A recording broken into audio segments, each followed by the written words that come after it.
It's him meeting with as a teenage Selkie who has been caught up in a crime ring and he's trying to help him. This is book 4, yeah? This is book 4.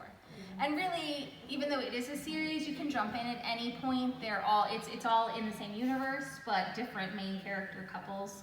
Obviously, I write romance, so you know it's not a surprise when we see a couple from another book and they're together, because of course they're together. Dream Spinner would not publish me if they were not together at the end of the book. Romance novels. Yeah. Danny was always grumpy the day after the full moon, and his worry for Joss wasn't helping things.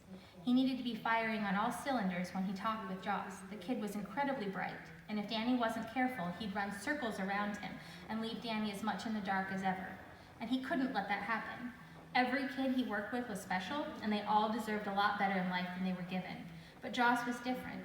He was the first Janus Foundation charge that Danny had connected with, and Danny would do anything he could to give Joss a shot at the future he deserved. They were close. They should be meeting to talk about college applications, not talk about getting Joss out of whatever mess he'd dragged himself into.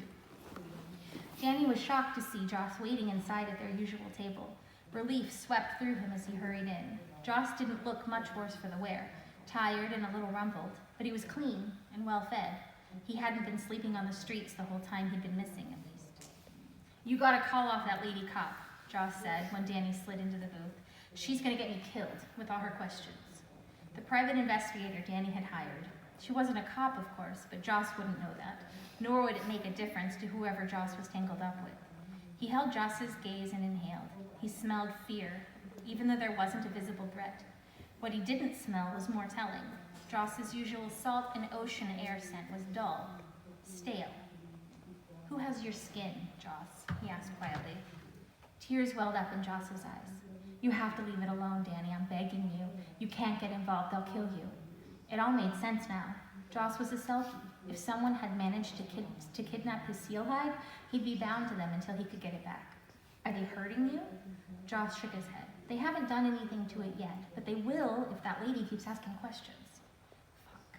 Danny took out his phone. "I'll tell her to stop," he said.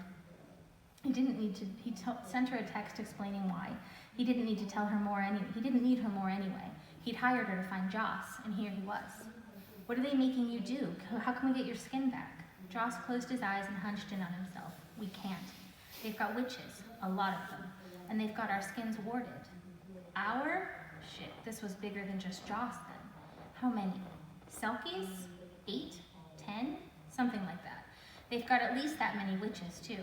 They help us get past security systems and cameras. At first it was okay because we were careful and no one got hurt," Joss said, his voice breaking.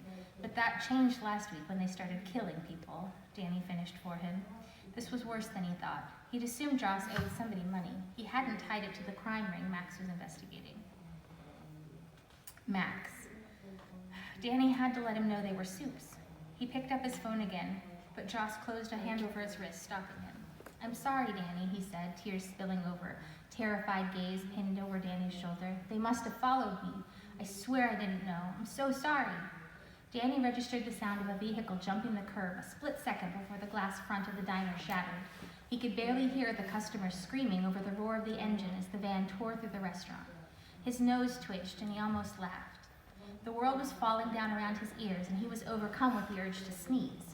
There was a thick ozone smell in the air, overpowering the oil gushing from the car's torn undercarriage and the drywall and other debris clogging his senses. He'd never smelled it before, but he recognized it instinctively. Magic. The realization that the witches Joss was so scared of were here had him breaking free of his paralysis. He hurled himself over the Formica table, crashing into Joss and dragging him off the bench seat. He spread himself over Joss, shielding him from the van that slammed into them and pinned them to the wall. For a second, time seemed to slow down. The engine died. The diner seemed eerily quiet without the angry hum of the gears.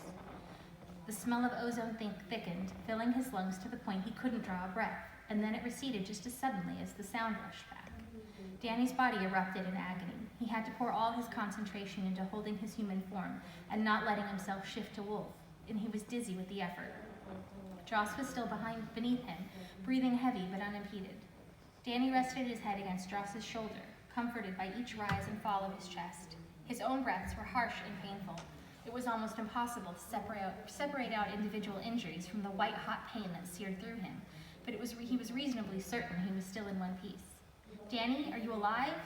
Danny wheezed out a confirmation that he wasn't dead, but he couldn't manage much more than that. People had started moving around the diner, doing what they could do to help the injured. There were sirens in the distance, and he sent up a fervent prayer that they were ready for them. He had to get out of here. The scrapes on his face and arms were already healing, and he couldn't risk paramedics asking questions. Danny tried to straighten, gasping when the movement sent a new shower of lava through his broken body.